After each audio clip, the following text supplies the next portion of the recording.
In 1942, during the height of the Second World War, a test pilot was seriously injured flying one of the most remarkable and for the pilot dangerous aircraft of the era, the rocket-powered Messerschmitt 163. Injury, or even death, have never been an uncommon occurrence during test flying. What was remarkable in this case was that the test pilot was a woman, the amazing Hanna Reitsch.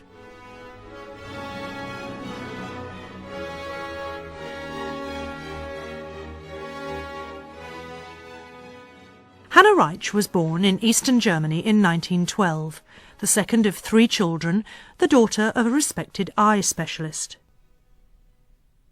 Flying replaced early ambitions to become a missionary doctor, and by her early 20s she had broken numerous world gliding records, been a stunt pilot in a feature film, and was eventually testing experimental gliders.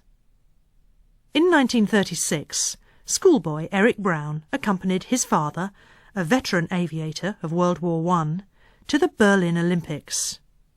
They had been invited by Luftwaffe General Ernst Udet to see a display of glider flying. It was here that for the first time Eric Brown met Hanna Reitsch.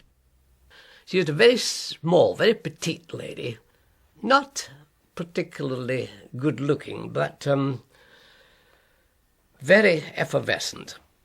I got the impression, in fact, that she was more than effervescent, she was highly strung and a compulsive talker. She was trying to battle with her very fractured English, and Udet's English was very poor as well. So it wasn't the ideal way to get a first impression of her. But I did get this definite impression that she was hyperactive. Under the patronage of Udet, Hanna Reitsch was given the title of Flugkapitän, flight captain, a title she was in no way qualified for, and appointed a test pilot at the German Aircraft Development Centre at Rechlin, the German Farnborough. One of her first tasks was testing the notorious Stuka dive bomber. The men were on the military test place didn't like at first that a girl were flying there because it was a man's job at this time.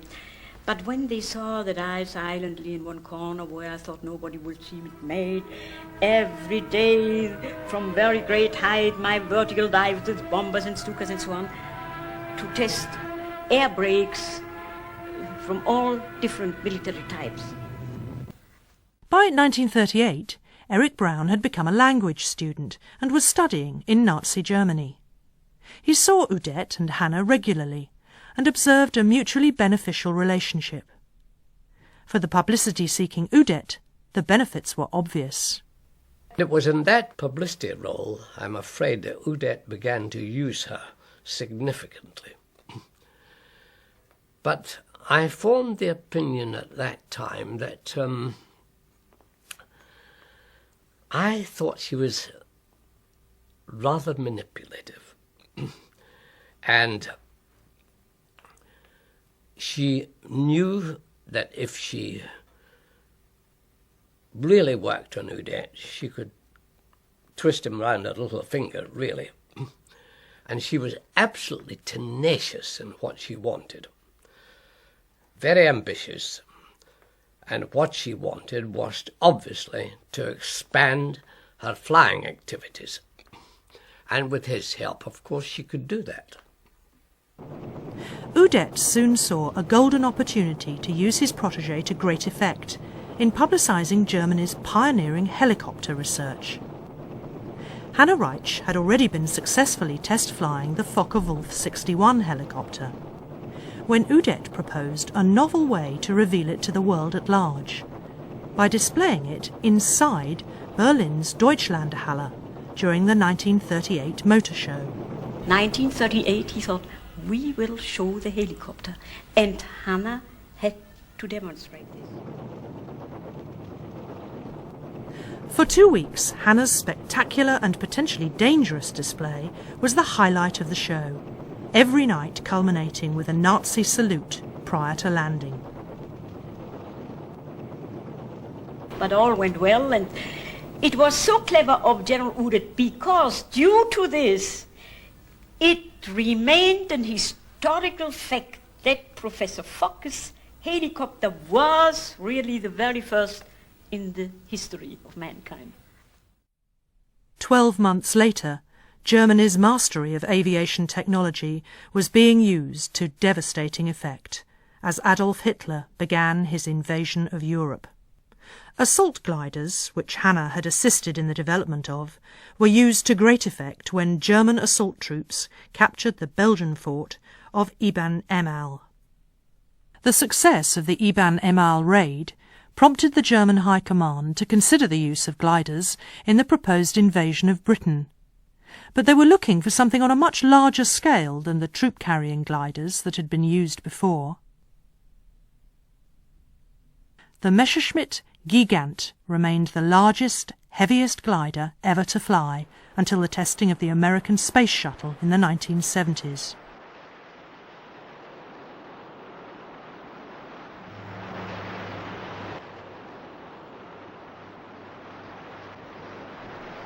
It was so heavy that it required 3 Me-110 fighter bombers and rocket boosters to get it airborne. It was so primitively built that it was so difficult to fly. You needed so much strength. And you see, this, what is too hard for me in a 5 minutes flight, that is too hard for a strong man in a 1 hour flight. So I tried with this argument to convince Udet to stop it. But he didn't believe it, because Messerschmitt said, she is a too small a little girl, but not a strong man. Hanna's lack of physical strength almost proved to be disastrous on her first flight of the Gigant, when test pilot Karl Franke had to rush into the cockpit to help her regain control of the aircraft. Ultimately, Hanna's reservations about the Gigant were proven to be justified. One fatal accident cost the lives of 129 personnel, and the Gigant was modified into a 6-engined transport aircraft. By 1940, the Luftwaffe were engaged in the Blitz of Great Britain. In addition to fighters and ground fire, a number of aircraft had fallen foul of the cables on the barrage balloons which hung over British cities. In a hazardous set of experiments, Hanna Reitsch flew a Dornier 17 bomber, equipped with a cutter bar, straight into balloon cables, attempting to sever them. On one such flight she was almost killed when the balloon cable smashed one of the aircraft's engines. For undertaking this highly dangerous work, Hanna Reitsch was awarded the Iron Cross, second class, and elevated to the status of a superstar within Nazi Germany. But more importantly, as far as Hanna was concerned, was that she now had direct access to the very upper levels of the Nazi hierarchy, including Hitler himself. When Hanna wanted something, she now had powerful allies to help her get it. Throughout World War II, Germany continued its development of leading-edge aviation projects. Foremost among those projects was the Messerschmitt Me-163 rocket plane. Its power plant allowed the Me-163 an astonishing rate of climb, and, by being towed to altitude, test pilot Heini Dittmar was able to reach a speed of over 600 miles per hour, a record which would only be exceeded when the sound barrier was broken in 1947. For Hanna, the Me-163 was one of the highlights of her flying career. I can only tell you it was fascinating. It was like thundering through the skies, sitting on a cannonball, like being intoxicated by speed. It was not difficult to fly it. It was only an overwhelming impression. At the end of the airfield, of the airfield boundary, you already reached about 500 miles per hour, and with constant speed, you were climbing up in 1.5 to 2 minutes into a height of 30,000 feet. While the Me-163's performance was impressive, its endurance was extremely limited. After 6 minutes, its fuel was exhausted, and the aircraft became a high-speed glider, returning to the airfield for an extremely demanding, unpowered landing. On her fifth flight, in the ME-163B, Hanna ran into serious difficulties. As the aircraft took off behind a tow plane for a glide test, the undercarriage failed to jettison. Fortunately, the aircraft carried none of its highly volatile fuel, but with the undercarriage still attached, the increased drag made the aircraft virtually unflyable. I had to come to approach the airfield in a greater height as normally in order to be sure that you will reach the place, and you had then to lose high with a cautious side slip. But this destroyed the whole airflow because it was only wing without tail plane. It came out of control and crashed in the field and was completely demolished, and my head came to an instrument, and I suffered. My nose was, I have an artificial nose, and it's quadruple of fractured head and vertebra broken and many things. So after having been 5 months hospitalized, I was well again, spurred on by the only burning wish to continue as test pilot again. The injuries sustained in the ME-163 crash earned Hanna an Iron Cross First Class to accompany her Iron Cross Second Class. Hanna? The 1965 film Operation Crossbow portrays an heroic Hanna Reitsch testing an uncontrollable V-1 flying bomb. Wo ist der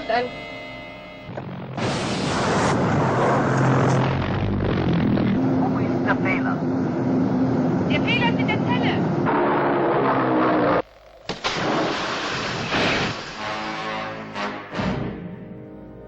Hanna Reitsch really did fly a manned version of the V-1, but the reasons for that development program were even more sinister than those portrayed in Operation Crossbow.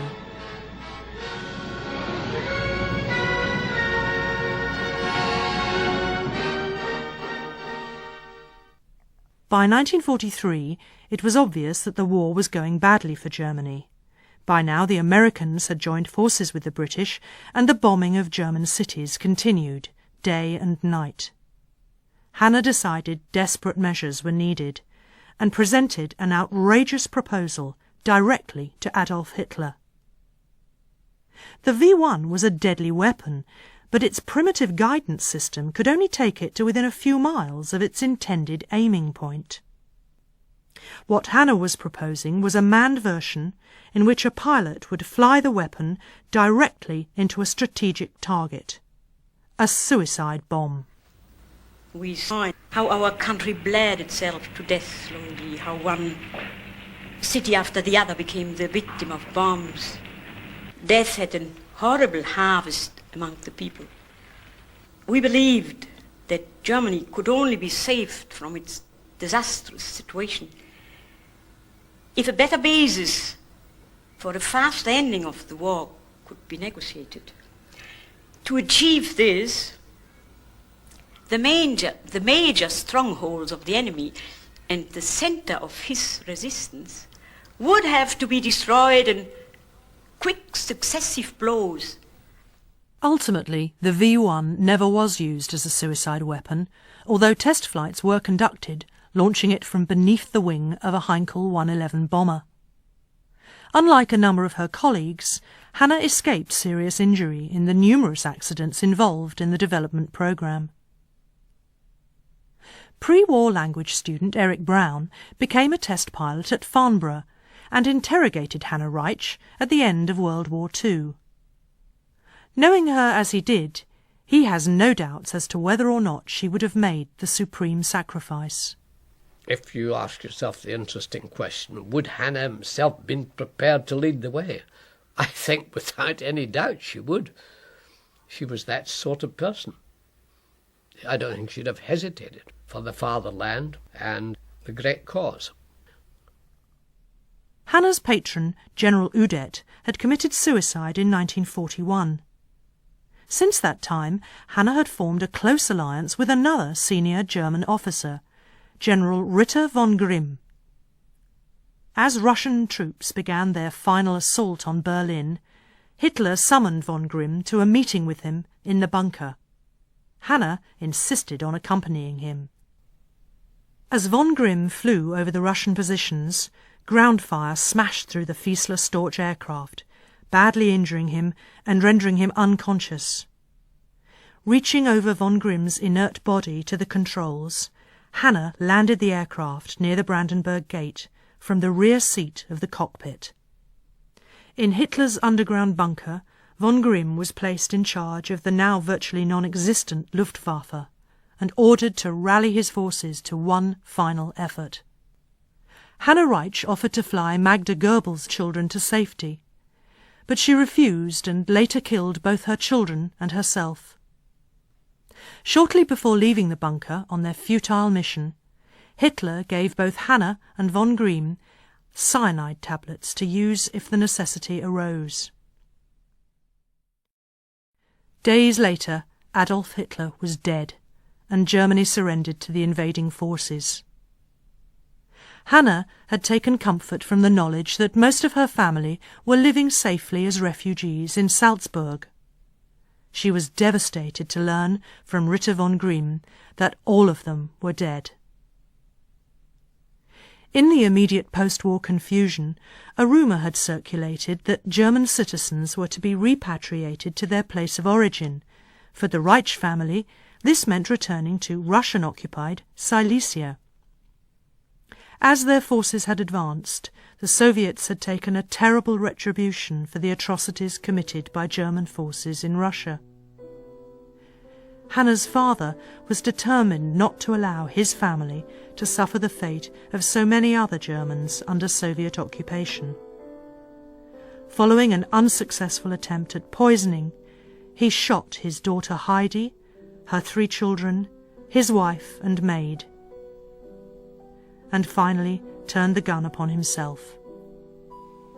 Subsequently, Hanna's misery was compounded when her good friend Ritter von Grimm used the cyanide tablet given to him by Hitler, rather than be tried as a war criminal at Nuremberg. For 15 months Hanna was detained, pending investigation of her wartime activities. During that time, Captain Eric Brown was allowed to interrogate her on behalf of the British. He was disappointed with her level of technical knowledge about the projects she had been involved with, but he had no doubts about her political beliefs. I talked to her about the technical aspect, and in some ways it was disappointing because she wasn't really technically minded in the strictest sense. And I realised that what she had done in her flight testing career was largely spectacular stuff, which was great propaganda news, but hadn't contributed a lot to the major aspects of operational aircraft development. Anyway, she was in a very emotional state at that stage, and she blurted out a lot about her time in the bunker. She was absolutely obsessed with Hitler. You see, Hanna couldn't be persuaded that the Nazis were involved in the Holocaust or anything like this.